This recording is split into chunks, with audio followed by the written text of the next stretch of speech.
Hi guys, இது என்ன செடின்னு உங்களுக்கு தெரியுமா? இதுதான் மிளகு தக்காளி கீரை.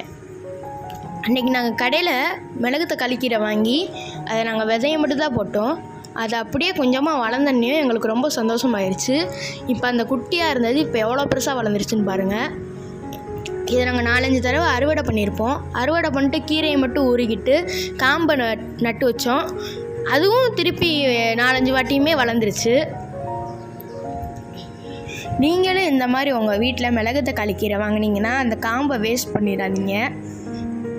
இந்த கீரையில் நிறையா மருத்துவ குணங்கள்லாம் இருக்குது. வயிற்று புண்ணாத்தும். இது கடைகளில் பார்த்திங்கன்னா அதிக விலை சொல்லி விற்கிறாங்க. நம்ம இதை நட்டு வச்சோம்னா நமக்கு ஃப்ரீயாகவே கிடைக்கும் எல்லாமே. அதனால் நீங்களும் அதிகப்படியாக உங்கள் வீட்டில் செடி அதிகமாக வளர்க்க ட்ரை பண்ணுங்கள். நாங்கள் டெய்லியும் செடியை பற்றி போட்டுக்கிட்டே இருக்கோம். நீங்கள் இன்னும் எங்கள் சேனலை சப்ஸ்கிரைப் பண்ணலாட்டி மறக்காமல் சப்ஸ்கிரைப் பண்ணிக்கோங்க. அப்போ தான் நாங்கள் போடுற வீடியோலாம் உங்களுக்கு கரெக்டாக வரும்.